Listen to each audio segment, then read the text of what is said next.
Greetings and salutations. This is Carla from MooreTalkJa, and happy birthday, Jamaica. Or actually, happy belated birthday, because I'm posting this the day after independence.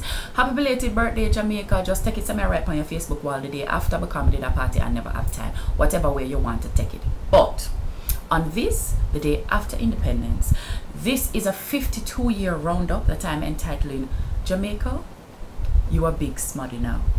What are you going to do with your life? What are you still struggling with, and what are you getting right? So in the next couple of minutes, we're going to look at a few things, just a few, because we can't take on all of them, that Jamaica either manage to hit, like we get it right to figure it out, or we're still on the struggle bus and just not moving forward with this. Okay, so wanna stick with me. Wanna ready? Let's go.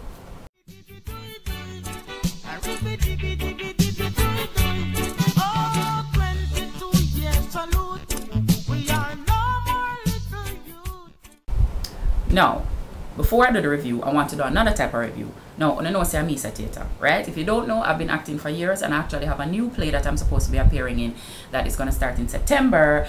I will give you more details on that when it comes. But I want to take this moment for telling about this thing called Laugh It Off by Oliver Muir. Now, when the people them tell me say I must come watch the show, I was apprehensive. And I will tell you why. It is a comedy review.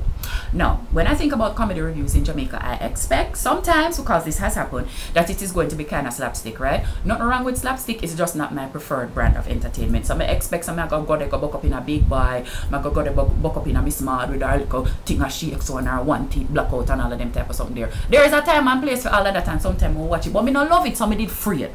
When I got there, I was pleasantly surprised, because this was a really good production.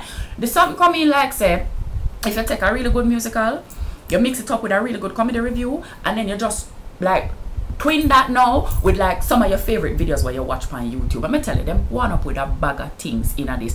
There are some characters in there that you know and you love, and then some characters where I don't think I've seen on a Jamaican stage before, and the thing is hilarious. And then the cast now, the cast is going across media houses. So Randy Campbell in there, Simone Clark Cooper in there, Patriarchy Aaron's in there, Dirty Berry in there. Yes, Dirty Berry is up in this thing, doing him thing. I'm proud of the boy. You could not believe. There is this boy in there named Akeem Mignot, and I've not really seen him around a lot. I don't know, so I just come out of seclusion, so maybe he might do him thing long time.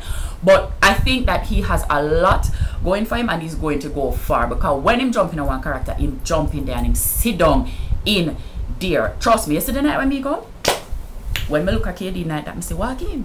So me know say this is a Jamaica comedy review, so me know say KD name must get called up. And when it did happen, they had an entire song about KD. So I was sitting there in frustration, because I didn't know how this was going to turn out. Anyway, the song was hilarious, and KD take it very well. Afterwards, him go up on the stage, go shake on with them and all of them type of something there. So if you want a slice of Jamaican life, but you don't want just the regular things where you used to, go and see Oliver Muir's Laugh It Off. He's playing at the University of the West Indies at the Philip Sherlock Center. And if you do go, there's a special show on Saturday, August 9th at 4 p.m. It's a benefit. I'm not going to broadcast to people in business and tell you what the benefit is for, but it's for somebody who is very, very dear to me, and somebody who is very important to Jamaican theatre community, the academic community, and the media fraternity. A lot of things that you see on TV would not look the way they do if this man was not involved in it. So if you can, Saturday at 4 p.m. is a benefit show. It is $1,500. Go out and support. And otherwise, them have shows Friday, Saturday, and Sunday. Go and pre them. I think this might actually be the last weekend. Only just look out for when them do the review of the leaders, the past leaders of the last 50 years. Look out for Lisa and Babsy. Just look out for Lisa and Babsy. And when they're done, come back, come tell me what go on. Tweet me at More Mayhem and tell me what go on. Okay, so now I'm going to go to the other review. But first, I'm going to take a break so it can look like a TV show. So hold for commercial. Alright, so now to the review. Now remember what we're doing is Jamaica, you are a big, yes, me nail them want to, okay? Any other nail tech them want to take me on, feel free to call me.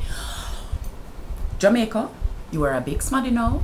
What are you going to do with your life? What are you still struggling with, and what have you gotten right? So the number 5 thing that I think Jamaica has gotten figured out in the past 52 years is organic food. No. When I was living in Canada, I realized that when I went into the shop, there was a little bit of separation that would happen, because all of the store would have the regular food, and then on a really small shelf you'd have the organic food. And if the regular food cost like $1, the organic food would cost like $5 and $6 and so dollars, because the organic food was grown without certain types of assistance. Now, organic food is basically how Jamaicans have been growing food for years. Organic food is grown the way that your grandmother grow food, round at the back of our yard. Organic food means that we do not take pig genes and splice it up into the tomatoes because we want the tomatoes to look perfect and round and red. It means that we do not go and take like jankro and put jankro genes inside of an orange, so that the orange them is like perfectly round and them look like them glow and all of them type of something there. Because I remember when I used to see American orange on television, I was very confused, because as far as me know, oranges are something that have mostly orange or yellowish colors, sometimes some little spot of green, and sometimes like a little brown or gray, or like a little black would appear upon the orange. But when you cut through the orange, everything alright. Now imagine my surprise when I see people that peg off orange, so I noticed that everything perfect on the orange. I was quite confused, but then I realized them something is not organic. So Mr. Jamaica now I take up this term and I talk about how them I eat organic, and them I go farm to table and all of them type of something there. I'm glad for you to say when I catch up in the whole of the foreign eye, but please recognize, say, before the whole of the epidemic, California and San Francisco, in them Birkenstocks and then unshaven legs, they come telling about organic food, and that no granny did I eat for years. So big up to Jamaica, leading the charge in organic food for 52 years and more. Number 4. The number 4 thing that I think Jamaica has managed to get figured out in the past 52 years is voting. Because the last time that Obama was trying to get re-elected, I realized that Obama was like sending bus to go and pick up people who live in a far area, and one of the time them like me did hear say I drive taxi and them type of something there. But in Jamaica, we have been providing transportation for our people who are going to vote for years in the form of pocket money. Now I realize that things are a little different here, because depending on who is your member of parliament and depending on whether they're associated with the, you see me something just go in and out of focus, me nah stop. Depending on whether or not your member of parliament is from the party that is in power, the bus fare may be $1,500, it might be $3,000. Sometimes you will get bus fare and a meal like some curry goat cocoa. Sometimes you will get bus fare and a meal and some white rum. Sometimes you'll get bus fare and a meal and some white rum and some money to send your child to school, or a promise that if it is that a business should open in the community, you is going to be the first one at the head of the line for the job. So I understand that some of the inner workings of how we distribute the bus fare might be complicated, but at the same time we have got this voting thing lit, because we know that you have to support your voters. The number 3 thing that I think we've managed to get figured out in the past 52 years is telecommunications. Yes, telecommunications, because we are living in a country where you can pick up one phone and call the other phone and say hello. And if you want, you can continue that conversation, but honestly, if you're calling across networks, depending on your plan, it might be a little bit expensive, and also you might look as though you're losing your mind. Now, the one thing we want to big us up for is that we no longer have to pay for incoming calls. Now imagine my surprise when I take up my little third world backward self, go up a foreign, go try sign up for phone plan, and the people them tell me about free nights and weekends. Some say yes, I'm supposed to talk for free, and them say but also you get free incoming calls. I say, pardon me, what you mean by that? Incoming calls supposed to free. I don't understand why me must pay to make the call and then somebody else must pay in order to receive the call. What kind of backward thing is this? This is not like a flagman situation where one flagman have to step on the other one, have to say stop on the other one, have to say go. I don't know why the two things have to be working in tandem. If I am making the call, I am bearing the brunt of the burden. Why is it that somebody have to pay to receive it? So whilst I will not go into a detailed review of the individual telecommunications providers, because you will know that there are challenges here, the fact remains that in Jamaica we don't have to pay for incoming calls, and you can get little packages and so on, put it onto your phone. We love to chat, we do love to chat, and we love to call one another for foolishness. Like I'm going to call my mother to tell her X and Y is on TV. My mother is not near TV. I know that she's driving down the road, but I'm going to call her and tell her it is on TV. So for people like us who have these types of habits, to charge us for incoming calls, that is a type of evil and iniquity that we cannot put up with. So big up to Jamaica for their telecommunications advancements in the past 52 years. Yes.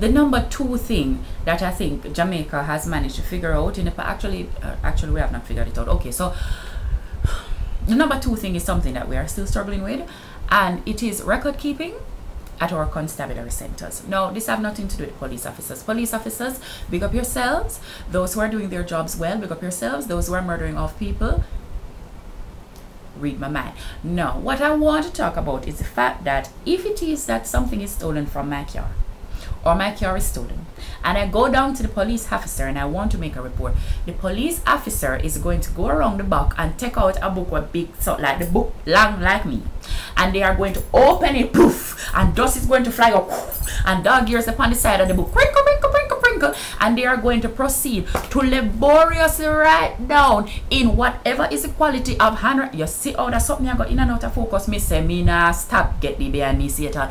Laboriously write down all of the something them that I am saying in whatever quality of English that they're capable of, in whatever quality of handwriting that they're capable of, and this is going to be the record. So when flood come now and take over the police station, the whole of the record them gone. So when fire come and burn down the police station, the whole of the record them gone. So a community can literally lose the records of all the things that have happened in that community for 50 years because of one flood or one fire. Constabulary. I know that we are all working towards digitizing. I think this move need to happen a little bit faster, because when I went there and me see this man take out the big Elaba book, the big line rule book, the big composition looking book, the big book will look like where you get picnic when picnic and practice of it and write, me was very shocked and very concerned, and me know then and there that me was not getting back my car, and even if me get back my car, there might be no record of the theft, because all it takes is for one chubby soda if spill upon the book and all of the records gone. Jump. Government, whoever is in charge of this, sort out that 1 year. You see that big old tome the way you have down at police station for people write down them reporting now? I'm gonna need some upgrading on that soon.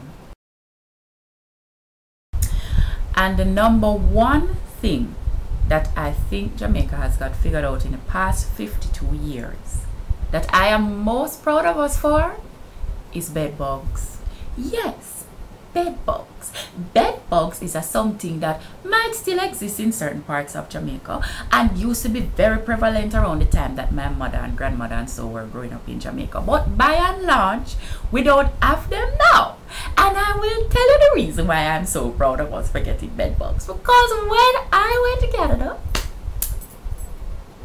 when me look, me realize, in the supermarket, pamper every corner, they must sell some little sitting where you zip up your mattress in order to stop bed bug. And me realize that hey, me know people who get bed bug in Canada already, you know, like good, clean people, you know, who get bed bug in Canada. So you can imagine how I was confused, because as far as I was concerned, bed bug come in like things like like smallpox and them type of something the way you know them type of something the way you used to really run rampant one time. But you know, most of them live in a lab right now, and like one of the lab specimen them missing. So you know somebody are gonna use it for like germ warfare and so. But mostly we have it under control. That is the way me think about bed bugs. So when we go to this big first world country now, what them tell me about, oh, no garbage in the on the ground, and all the people them stand up in a line with them a giant bus and them better than we and them. So they realize that them still, if you talk about, oh, the bed is bed bug free, when them a try sell the mattress, I were most confused. And when done them want blame me for immigrant, but I is a Jamaican and I go there and I don't have no bed bug over here. So I feel like I wanna manufacture the bed bug them over there, so I try blame we.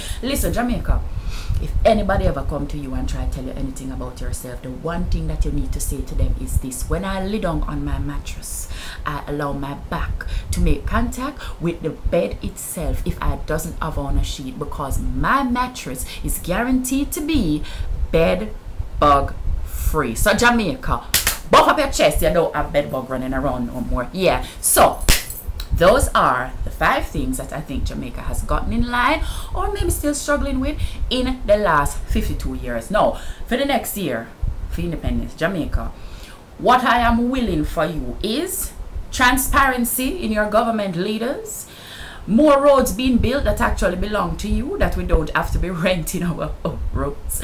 I am willing for you food safety. I am willing for you no more drought, and if drought is going to come, that we can get it together and build some other places to store the water. Because I don't know if it is that when I like when the brown water start come, why it is that every time we come into the summer area, certain areas of Kingston, the people them water start turn brown. I don't know if a extreme life it coming like bungee jumping with the water source, but me personally don't approve of that, right? I would like for those things to get handled. Remember, this weekend, this Saturday at 4 p.m. This is August 9th. Go and watch Oliver Mears Laugh It Off at the Philip Sherlock Center. It's a benefit for a very important somebody. If you cannot make it there, make sure you go watch the show generally, because it is very good. If you're on the University of the West Indies, Western Jamaica campus, sign up for the gender studies courses that are now being offered, because I will very likely be your lecturer or one of your co-lecturers, and I know that you want to see me, and also don't want me employed, because when I'm employed I'm in a much better mood, and that is good for the world. Take care of one another, take care of yourself, and I will see you soon.